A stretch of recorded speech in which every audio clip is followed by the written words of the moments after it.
Assalamualaikum warahmatullahi wabarakatuh.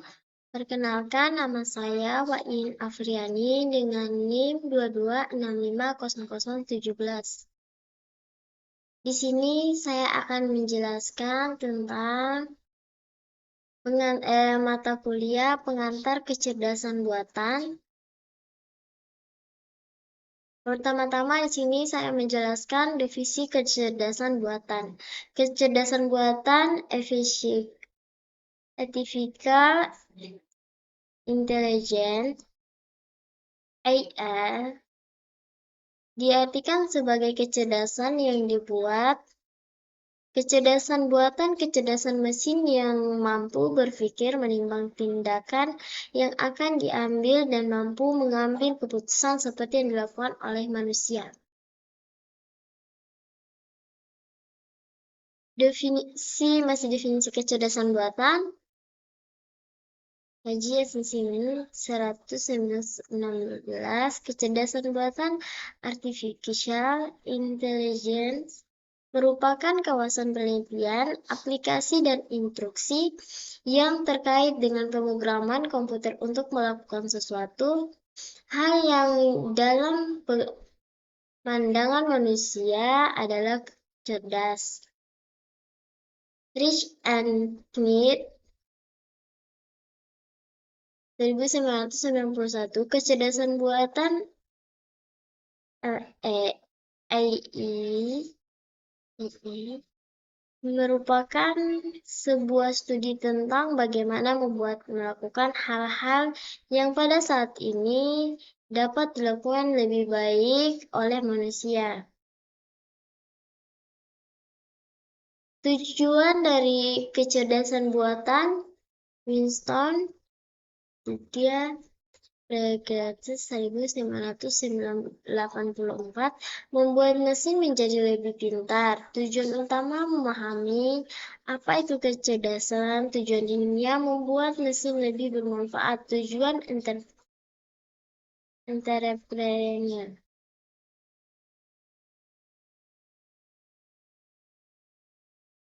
Dan untuk arah kecerdasan buatan, pengembang metode dan sistem untuk menyelesaikan masalah AI dengan mengikuti cara manusia menyelesaikannya, sistem pakar atau expert system. Pengembangan metode dan sistem untuk menyelesaikan masalah AI, melakukan pemodelan cara berpikirnya manusia atau cara bekerjanya otak manusia, neural network. Terdapat beberapa alasan untuk memodelkan performa manusia dalam AI. Untuk menguji teori psikologis dari fenomena manusia, untuk membuat komputer dapat memahami penalaran rasionis manusia, untuk membuat manusia dapat memahami penalaran komputer, untuk mengeksploitasi pengetahuan apa yang dapat diambil dari manusia.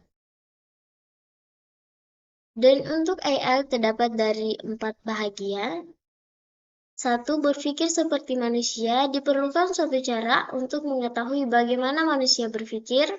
Diperlukan pemahaman tentang bagaimana pikiran manusia bekerja. Berpikir rasional untuk yang kedua. Cara rasional adalah cara berpikir secara logika. Logika dapat dibangun dari solusi berdasarkan logika.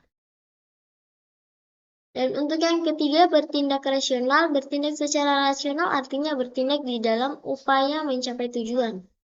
Di dalam lingkungan yang rumit, tidaklah mungkin mendapatkan rasionalisasi sempurna dan selalu melakukan sesuatu dengan benar. Yang keempat, AI bertindak seperti manusia. AI dapat bertindak seperti manusia apabila semua yang dilakukan oleh komputer sama dengan apa yang dilakukan manusia. Dan untuk kelebihan kecerdasan buatan lebih bersifat permanen, lebih murah, bersifat konsisten, dan teliti karena kecerdasan buatan adalah logika dari teknologi komputer, sedangkan kecerdasan alami senantiasa berubah-ubah. Dapat didokumentasi, keputusan yang dibuat komputer dapat didokumentasi dengan mudah dengan cara melacak setiap aktivitas dari sistem tersebut. Kecerdasan alami sangat sulit untuk direproduksi. Dapat mengerjakan beberapa tugas lebih cepat dan lebih baik dibanding manusia. Untuk kelebihan kecerdasan alami kreatif manusia, yaitu kreatif manusia memiliki kemampuan untuk menambah pengetahuan, sedangkan pada kecerdasan buatan untuk menambah pengetahuan harus dilakukan melalui sistem yang dibangun.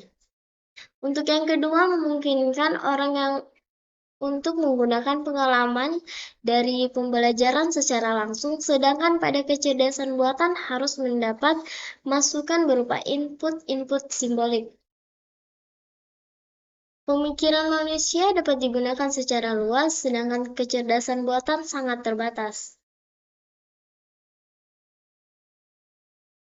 Dan untuk yang kedua, cabang ilmu dalam kecerdasan buatan AI,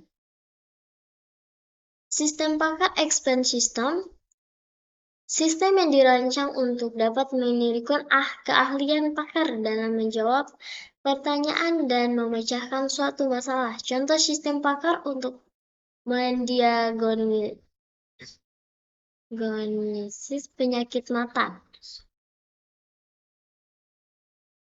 Pengolahan bahasa alami natural language processing, program yang memiliki kemampuan untuk memahami bahasa manusia bentuk representasi dari suatu pesan yang ingin dikomunikasikan antar muka.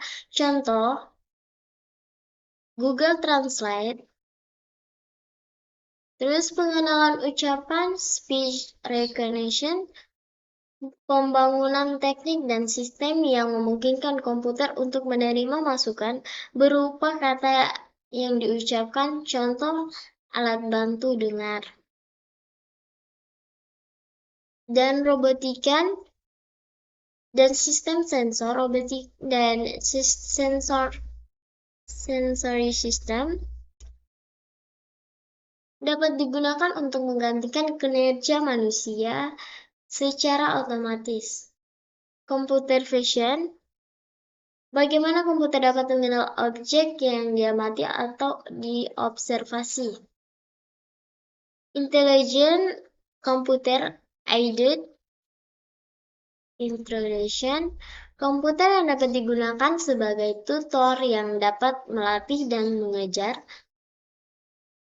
Game playing, program komputer game yang di dalamnya terdapat peraturan dan permainan yang membatasi perilaku pemain dan menentukan permainnya. Baik, itu saja. Saya kira mohon maaf atas kekurangannya. Saya akhiri dengan ucapan wassalamualaikum warahmatullahi wabarakatuh.